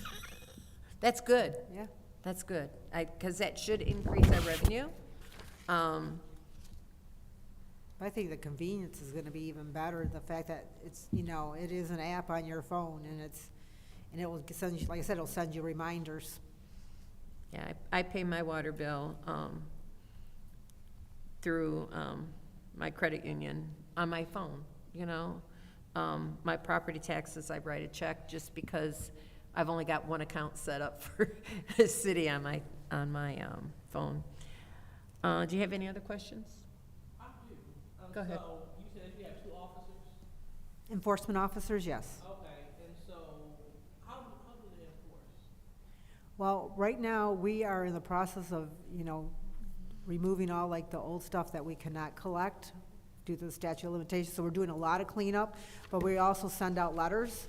And you probably heard about the green letters I sent out back in December and January and February, because I was trying to, get people to pay their delinquent water bills before we send them to lien. I was trying to give everybody a heads up on that. So they process that stuff, they do payment arrangements on old water bills. And, like I said, we're starting now to go back to court. When we send out letters, we get a lot of response. You get a lot of calls that are coming in, and customers that come into the office. And for the record, I don't know if you did it, Madam Chair, but can you just briefly explain what a water lien is and what it means for your home? Sure. Any water bill that accrues, if it's not covered by an affidavit, is it would be considered a lien on your property. Per the ordinance, we can send out a lien, anything that's basically 6 months older when I send out the letters in April. So that's anything prior to September 30th of the prior year. So if it's not covered by an affidavit, if it's a prior deed holder account, it can be placed, excuse me, on the current tax roll, which would be the next tax bills will be created in June. So it can go on the bills at that time. So then you would have, it's considered a lien on the property, it's on the tax bill. I know all of the things that have been said on the news lately, it doesn't automatically mean that you're losing your house or anything like that. When you make a payment on your water bill, if you make a partial payment, or if you pay, your bill in installments, that payment evenly distributes through all the different millages, the fees, and any liens like that on your bill. So if you do not pay your taxes and it goes across to the county, any millages that you did not pay, it's all spread evenly across. So it's not just if you pay everything but your water portion, it doesn't matter. All your taxes and your water bill get paid, evenly spread. So if it goes across, it's taxes, fees, and any water liens or anything like that that's on the bill that will be across the street. So it sounds like either people can handle their lien through the city, but if you don't handle it through the city, then it'll be put on your tax bill, so then you have to deal with it, with your taxes with the county. Is that Right. correct? Right, if you don't pay it here, then it will go to the county, yes. Okay, just wanted to make sure I was clear. And the liens have to be paid at the time of sale if you sell your house, correct? Or else, It should be, and see, that's a lot of the issue that we're having, is a lot of people did not go through a title company when they bought these houses. So they weren't aware that there's bills that we're owing, and so you know, we tell them, did you go through a title company? If they haven't, then I said, then, you know, did you do your own title search? And most of the people did not. So we always tell them, when you buy the house, you buy the bills. That's why you want to go through a title company, spend that money so they can investigate to see what is owed on that property. Okay, and so I know you only have a two-person staff, but do you plan on, being proactive? And I'm not calling out this one profession, but like, for example, you know, like say, hairdressers and barbers. A lot of them may not pay taxes. So, are you all working on any initiatives to get those individuals that are working in shops or just working in that capacity to pay? Right, not at this time, because we've been mainly concentrating on water, because I'm trying to get grants and stuff like that, and have my staff know how to do that kind of work, so that way we can do the intake as well, and be able to, you know, distribute that money. So we're kind of working on that, but that is something that we would want to do as well. I would point out that we are moving towards having the state collect our income tax. And when the state collects the income tax, they will compare it to their records, and if the person pays, you know, lives or works in the city of Flint, and is not paying city of Flint income tax, the state of Michigan will work to collect it on our behalf. Okay, and so I hear that. Now, I'm just thinking about individuals that are not on any income tax roll, Okay. state or anything. So I'm selling dinners out of my house. Yeah, I mean, unless someone notifies Well, us. if you remember when Emily came and talked about her department, they're planning to be more proactive in trying to identify where businesses are located in the city of Flint. You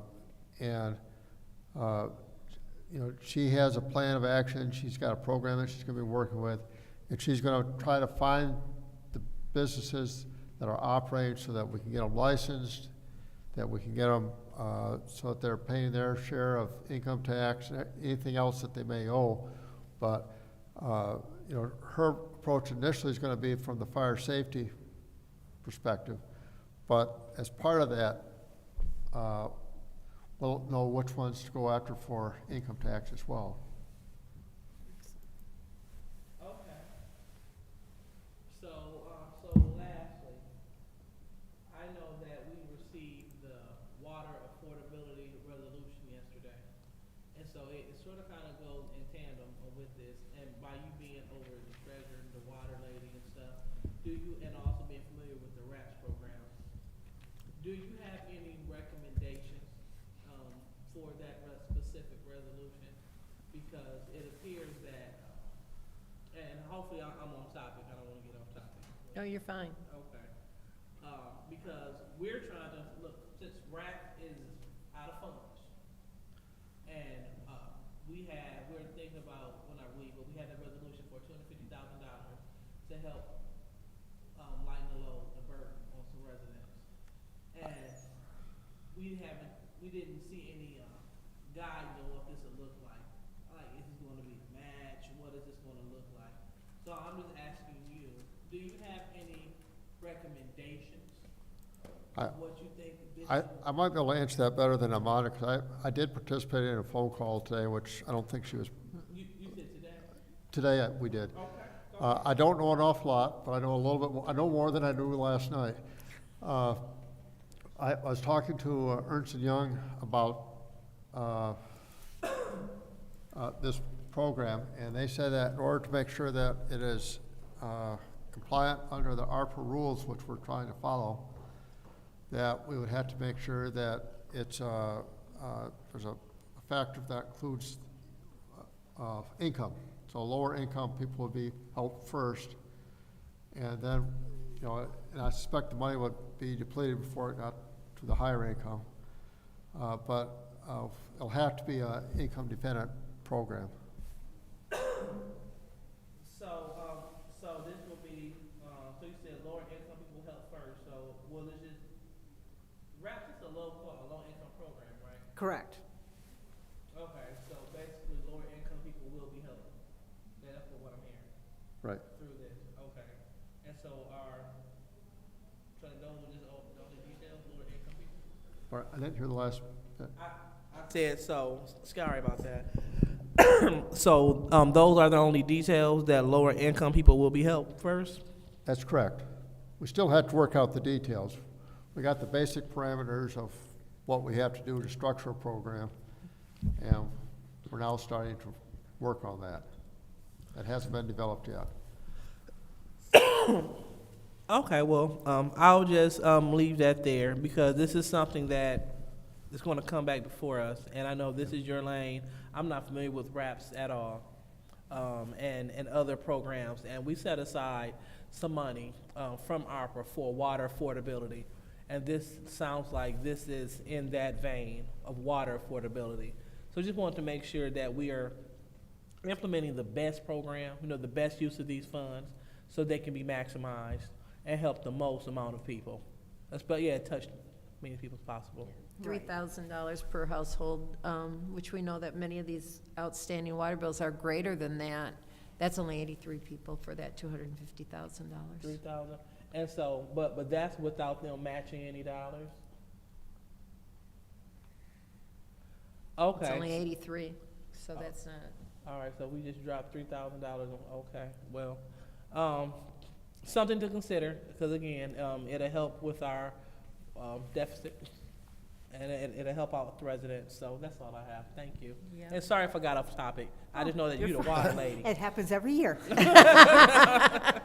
We try to stay on topic, but your department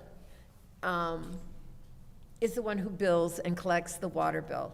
The treatment plant just treats it and makes and delivers it. Yes. And so you take the heat and wonder how many Tums you eat a day. Right now, there's a lot of noise about the water, so I knew it would come up. Yes, yes. All right, I don't have any other questions. I'm looking at that. You don't have any capital outlays. Everything was paid for out of ARPA, I think, for that North End one, right? There wasn't that much that needed to be done, no? No, it wasn't. No, it wasn't. It was, The police, the confiscation fund? oh, it was yeah. Yeah, I'm glad you remembered that, because I didn't. And I for don't- Clio Road, just so you know, we're open Tuesdays through Saturday now. Tuesdays through Saturday. Oh, no more, so what And about it's the in- inside? Can we walk in yet? Not yet. Not yet, okay. But while I was there this afternoon, just that hour I was there today, I mean, I had a gentleman that came through and he was so thrilled with that. He said, I'm still thrilled with being able to drive through here. Do we have an idea of how many people use the service on a weekly basis or a daily basis? I haven't looked at my spreadsheet in a couple weeks, but I mean, Saturday is our quietest day. I mean, some days we'll get one payment, sometimes we'll get 5 payments.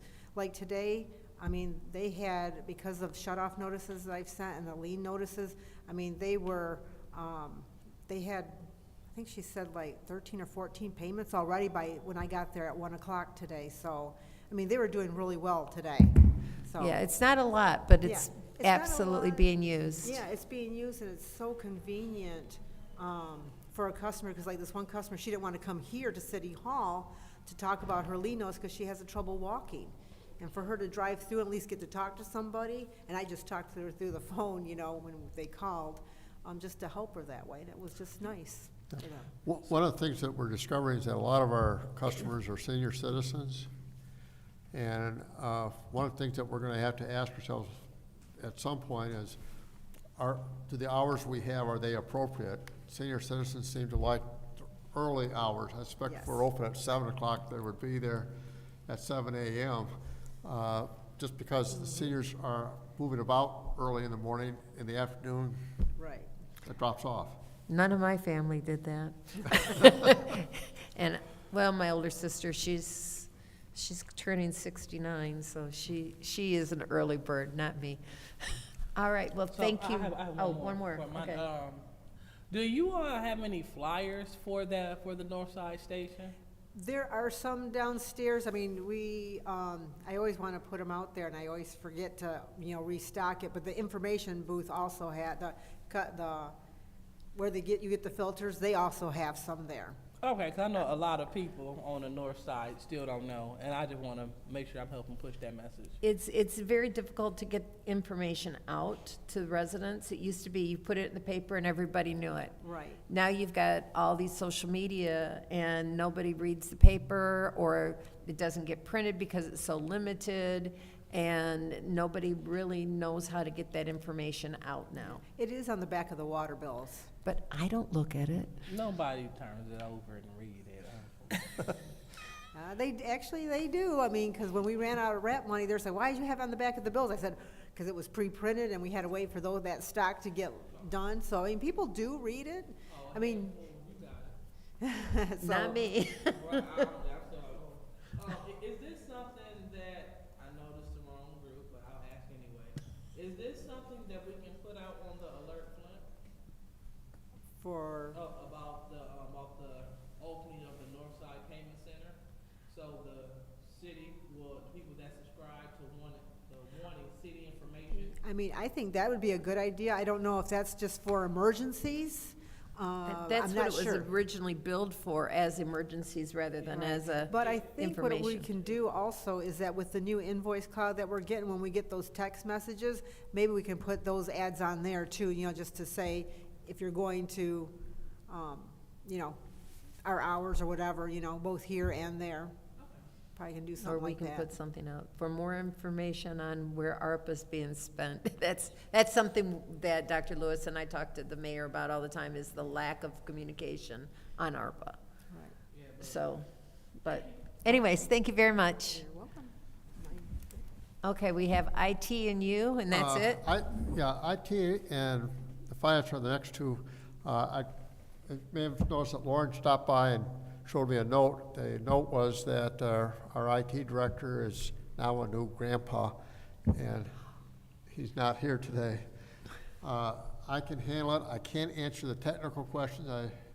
I know more about the budget than the technical. I do know that on the budget, or on the agenda last night, you had some items that were originally planned for next fiscal year, but because we're concerned about whether they'll make it to the next fiscal year, we moved it forward.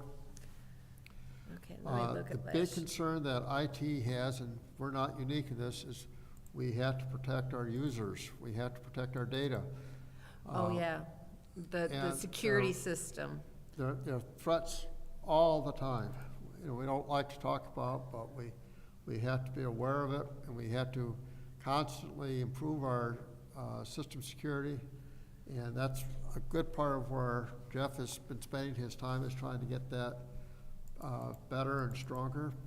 I will say, since I've been with the city, I know people like to bellyache about some of our technology, but actually for our city like Flint, we have pretty good technology.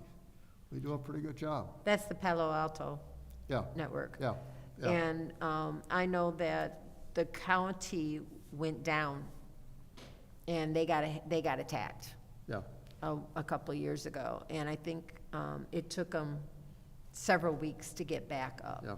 And that's partly is the backup. Do you know anything about our backup system right now? We are backed up remotely, and we back up every night. Oh, that's a good And thing. I don't know how many days worth we keep, but it's a lot. It's not just a week. I mean, it's more like 6 months, maybe a year. I don't know. We have a lot of data backed up. But the system security is paramount.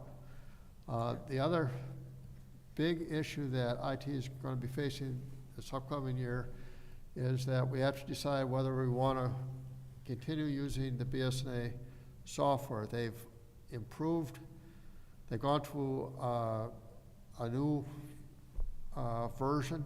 It's a cloud version. The way I understand from talking from BSNA is that they plan to continue to support the version we're on, but in probably 9 years, they'll phase that out. So we have basically 9 years to plan for that. The downside for waiting too long is they're going to be providing less and less support for the old version and more support for the new version. If we were to sign a contract today to upgrade it, it's a 26-month waiting period before they'll show up and convert our data. So that's a big decision that we need to make. It will cost us some money. One of the things that Jeff and I have talked about is we don't want to make the decision blindly. We are planning to look at other options, other types of software, just to make sure that the software we have is in the ballpark and comparable. Historically, BSNA has always been priced that they're one of the lower cost softwares, and they provide a lot of software for cities. They do everything from our accounting, utility billing, taxes, assessing, building inspections. I mean, It's nice to have an integrated system. yeah, it's very well integrated. They are the only game in the state when it comes to the assessing software. There's no other company that is certified by the state at this point. I know that the assessors in the state would like to see some competition out there, but no company has stepped forward to go through the process. So we're pretty much stuck with BSNA for assessing. That doesn't mean we necessarily have to use them for everything else, but it is an issue that we'd have to consider. The other thing is if we go with the new version of BSNA, instead of having a server in our building, the server will then be hosted in the cloud using their server. That will actually be hosted by Microsoft, and all the backups, all the security will be provided by Microsoft instead of by our in-house staff. And obviously Microsoft can spend more dollars and do more for security than we can do for our own, but it's still something that we want to consider. There is a concern that if we move to the cloud, that some of the calculations that we have to do, particularly for things like assessing, might take longer if it has to go through the cloud and back. That has been, we do know that some of the other cities have experienced that. That's something that we are going to be looking at. Well, I know as an income tax preparer who does property, I have to find out property tax amounts for the homestead property tax credit or even for itemizing. Almost every municipality has BSNA Yeah. that I've had to look up. Yeah. So it's used across the state, so I can understand why they're certified by the state. Yeah. Do we know, let's say, if we bought it today, how much it would cost? I don't have that yet, but That's fine. we have been working on that. I'm working on completing a questionnaire that will let us know, because it is going to be a major upgrade, and they really try to encourage us to upgrade everything all at once, which seems a little daunting, but we're going to try to follow their guidance for that. And like QuickBooks Desktop does not convert exactly to QuickBooks Online. Yeah. And QuickBooks is discontinuing desktop, so just the same thing, you've got the same process. They're just farther behind than into it. I'm not sure that's a bad thing, that we have to review our setup. When we set up BSNA 10, 15 years back, I'm sure people did the best they could with what they knew, but they were under a real time crunch to get it up and operational. In hindsight, it'd be nice to change some of the setup parameters that they have. It's just difficult to do at this point. So if we do switch, I do want to revisit all the setup parameters so that we have it. I like to get it so that our system matches how BSNA or whoever the vendor is system operates. So I think it'll work better for us. And I thought there was a resolution for BSNA on, That was for a renewal of, I knew there was something Yeah. to do with BSNA, I didn't remember what it was on. Okay, and they're fully staffed? I believe so. Yeah, they don't have much turnover. They have, yeah, they're very lucky. bare They have- bones. They have good staff, and they seem to be happy and they're staying, and we get good service from them, so. Yeah, people tend to stay if they have find good jobs. Yeah. Do you have any questions for IT? I don't. Yeah, I don't know if my feeling on it weighs for anything, but I think that, when we get back to resolutions that I can't, oh, there it is, it's right above the Palo Alto, resolution. I don't see where that's going to be a problem to get that. And that's for next year, but we're allocating it this year. I mean, we're approving it this year, but it's gonna be expensed next year, because that's That's when we're correct. purchasing it? Right. Okay. And, do they have access? Actually, Jeff tells me that they do have a few copies of Access, so. We need it. And so, you know, we talked a little bit about some of the long-term planning for capital items. I've been thinking of using Access for some of that. Yeah, well, ask them to put it on my laptop. So I can take it off. I don't like Yeah. having, stuff on my personal Yeah. laptop. I want it all on this. And that's the only thing I've got on there. I don't have any other question. The operating expenses are mainly software. Right. And the firewall upgrade is the Palo Alto. The storage upgrade is, We Is- need some new servers down there. it's the new server. Okay, so let's talk about the off-site storage. Do we need to keep a long period of time rather than, because that seems like it would take a lot of space, and so we're paying for the amount of I'm not exactly sure how that works. Jeff can answer that a lot better than I can. I've just had so much on my plate since I've been here. That's just not one thing I've looked at yet. Okay. Shay, can you, I don't know, somebody send him an email and ask him for that as a follow-up question, is how long we keep backups, and if it seems to be an excessive amount of time. Because the data should be there. If you're backing it up today, then it should have all the historical data as well. So, and I'm not saying that we get things 6 Yeah. months or a year. Yeah, I'm not sure I'm not sure that they back up everything every day. They may be Right, keeping might be every incremental. month or every week for a while. Yeah, I so don't- that's I the don't kind know. of information and how much it costs. Okay. Because maybe we want to eliminate some of those storage fees, just out of curiosity, and ask if you could do that for me. I would appreciate it. That's my follow-up for that one. And I don't think we need a call back on that. We just need that information. Maybe we don't need to do anything, but maybe it's something that they didn't think of, you know? Yeah. Anything else? You're done for IT? Okay, let's go ahead and go to you.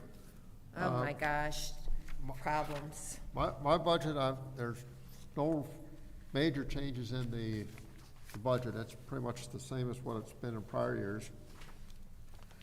The staffing's the same. But you're fully staffed now, right? No, we could have a chief accountant position and another intern, I believe. Okay. So since you've been here, though, you were short pretty much a lot. Oh, yeah. I have a good staff. I mean, they're smart people, they're hardworking people. The biggest challenge we have is that none of us have been in our positions for terribly long. Shay's been here for a number of years, but he's only been in this position for about a year. And that's true for my staff in general. And we need to, one of my priorities is try to retain and keep the staff so we can have people that have 2, 3, 4 years of experience. Institutional knowledge. Right. Institutional knowledge is really key. One of the challenges that both Paul and I've had since we've been here is that we understand the accounting, we just don't know where we find a lot of the information. One of the things I've talked with Davina about is that we very much want to increase and improve our document management system for our department. Davina has a program called Granicus.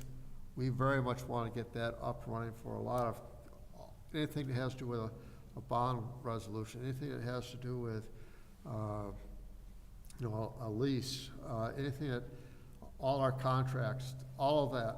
I like to get signed contracts on everything. Right now, we tend to have a lot of contracts before they're signed, scanned. But I want to make sure we have, the original documents that we can look at. And I like to have with Granicus, to provide us with a format that is, when I'm not here, that the next person can come in, they can find it, and they'll be able to access it a lot quicker than we've been able to do. And that seems to be a common problem for the people on my staff. They're not sure where to find stuff. We have it, it's just hard to find sometimes. The other goal that we have in the upcoming years, we want to improve the budget process. I like to have a longer term focus where we start looking at, as Blair talked about, with a 5 or 10 year outlook for capital items. I think we should do that on a citywide basis.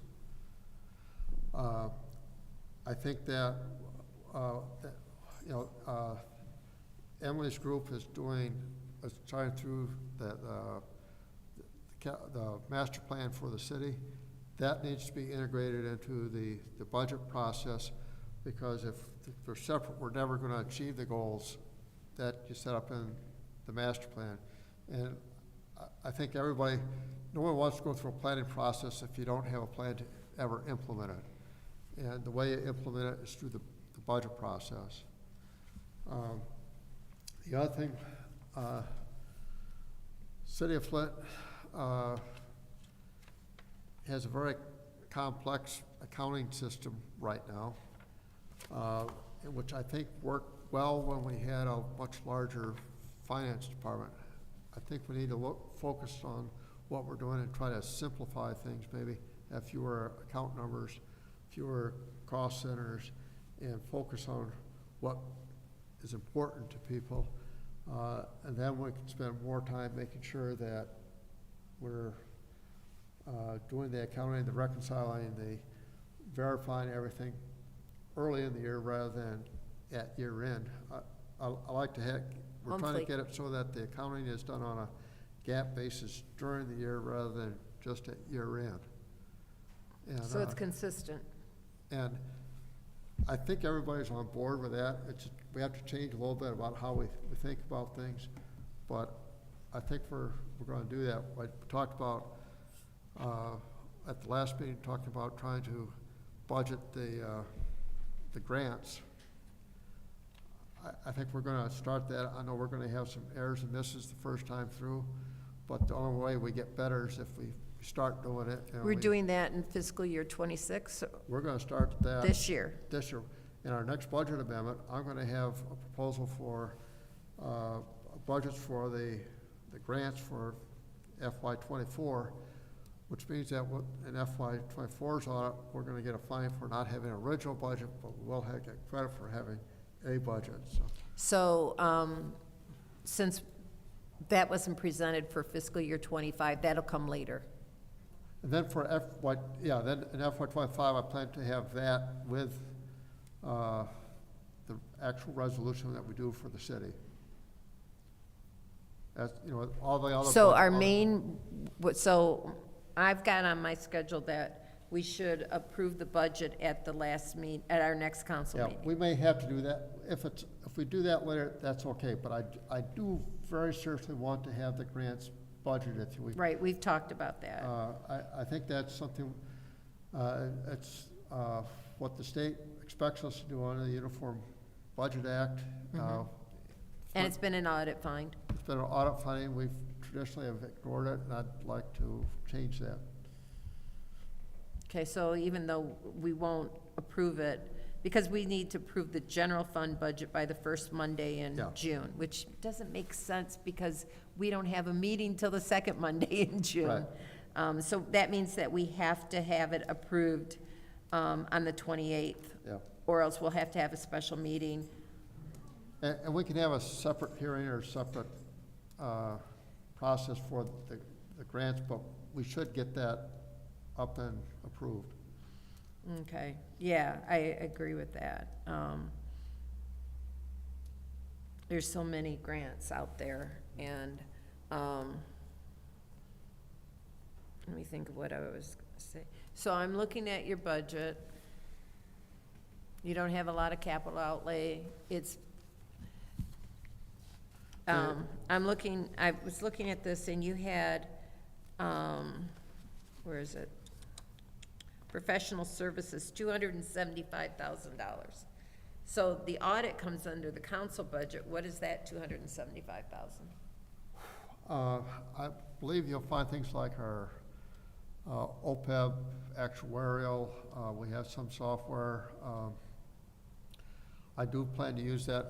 I think I mentioned to you before about something called debt book. That would be paid for out of that. I have hired Raymond Robson to provide some services outside the scope of the audit. That'll come out of that. I'll be honest, I'm not 100% sure. The money's there in case you need it. Bigger picture than, I haven't had a chance to dive down at that level just yet. Okay.